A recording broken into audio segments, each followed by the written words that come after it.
we cast about a long time for exactly what we wanted the vibe of the game to be, and I forget who said it first. I think it was one of our artists who said, if the game was not set in the 50s, but set in the future that the 50s thought would happen, that gave us a lot of great ideas for robots would look like they did in Fantastic Planet. They would look like Robbie the Robot. They wouldn't be like Terminator robots. We would watch movies. I think Mad Max and Road Warrior was on a continuous loop playback in one of the artists' offices. We also watched City of Lost Children because that had really unusual steampunk tech in it. We watched A Boy and His Dog. We watched a little bit of stuff like On the Beach, which had been made, I think, in the 50s.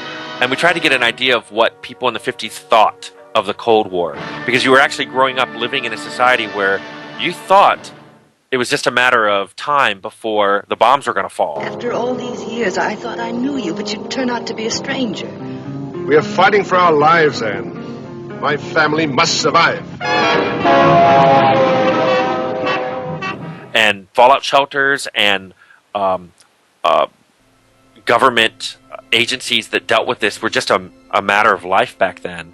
And what I thought was really interesting was that the government really tried to downplay how horrible the aftermath of nuclear war would be. I mean, we actually watched a video showing kids just crawl under your desk and the fallout won't hurt you. And it's like, now we know, no, you're going to breathe it in and it's going to be much, much worse than this movie is letting on. So we kind of adopted Fallout Boy as our mascot. He's always smiling.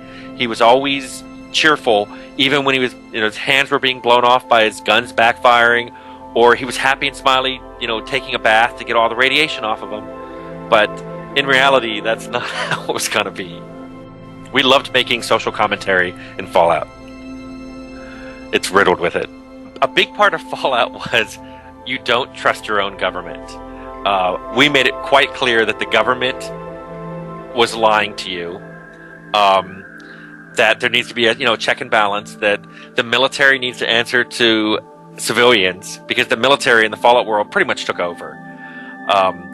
Corporations were taking over. I mean, you saw that the vault you were living in was built by Vault-Tec, and all the products in there were built by Vault-Tec, or a subsidiary of Vault-Tec. So your Pip-Boy, your Stealth Boy, everything was related to this one overarching, massively invasive company. We even had, inside the Fallout manual, we had a page of describing other manuals you could buy from Vault-Tec, which made light of all the horrible things that could happen after nuclear war. And basically this company was making all of its profit off of people's fear of the war, and if a war actually happened, they planned to profit off of that as well. And I think we were just trying to comment that while this is all exaggerated, a lot of this is true in our own society. I don't think anybody doubts that, Halliburton profited off the Iraq War. Now it's profiting off of the BP oil spill. They just,